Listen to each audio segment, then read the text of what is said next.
क्या आप जानते हैं, साल में एक समय ऐसा आता है जब देवी शक्ति स्वयं पृथ्वी पर सबसे अधिक सक्रिय होती हैं और उस समय की गई साधना से मंत्र जल्दी सिद्ध होते हैं, मनोकामनाएं पूरी होती हैं और अगर किसी ने आप पर कुछ कराया भी हो तो उसका असर समाप्त हो जाता है।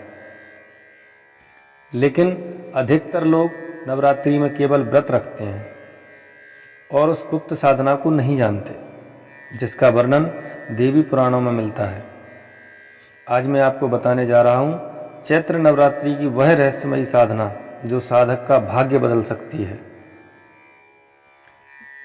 धार्मिक ग्रंथों के अनुसार जब चैत्र नवरात्रि शुरू होती है तब पूरे ब्रह्मांड में देवी आदिशक्ति की ऊर्जा कई गुना बढ़ जाती है और कहा जाता है कि इसी समय देवता, ऋषि और सिद्ध पुरुष भी साधना करते थे और जो व्यक्ति इस समय श्रद्धा से देवी का जप करता है उसकी साधना साधारण दिनों की तुलना में कई गुना फल देती है। पुराणों में कहा गया है कि नवरात्रि के 9 दिन देवी के 9 स्वरूप पृथ्वी पर विशेष रूप से सक्रिय रहते हैं। इस समय मन, प्राण और वातावरण तीनों शुद्ध होते हैं। इसलिए जो व्यक्ति सच्चे मन से मंत्र जप करता है उसका जप सीधे देवी शक्ति तक पहुंचता है।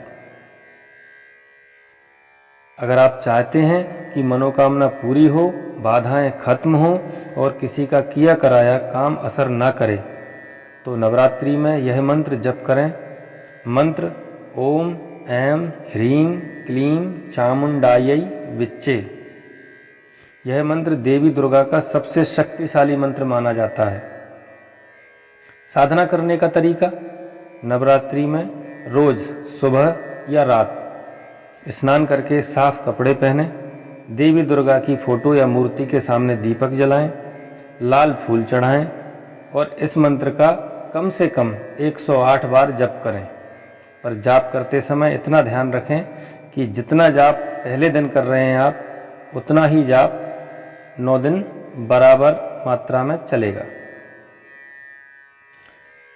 और अगर कोई व्यक्ति 9 दिन लगातार जप कर लेता है तो कहा जाता है कि देवी उसकी रक्षा स्वयं करती हैं। नकारात्मक शक्तियों से रक्षा, शास्त्रों में लिखा है जहाँ देवी का जप होता है वहाँ नकारात्मक शक्तियाँ टिक नहीं पाती। अगर किसी ने कुछ कराया भी हो तो देवी की कृपा से उसका प्रभाव धीरे धीरे समाप्त होने लगता है। इसलिए नवरात्रि को शक्ति साधना का सबसे पवित्र समय माना गया है। लेकिन इस साधना के कुछ नियम भी हैं जो बहुत कम लोग जानते हैं, जैसे कि झूठ नहीं बोलना चाहिए, क्रोध नहीं करना चाहिए और मन को जितना हो सके शांत रखना चाहिए, क्योंकि जितना मन शुद्ध होगा उतनी जल्दी देवी की कृपा प्राप्त होगी।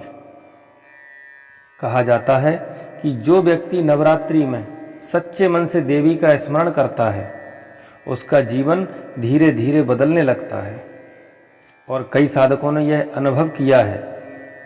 स्वयं मेरा भी अनुभव है कि नवरात्रि के बाद रुकी हुई मनोकामनाएं अपने आप पूरी होने लगती हैं। अगर आप भी देवी की कृपा पाना चाहते हैं तो इस चैत्र नवरात्रि इस साधना को अवश्य करें और याद रखिए, देवी शक्ति से बड़ा कोई संरक्षण नहीं है। जय माता दी।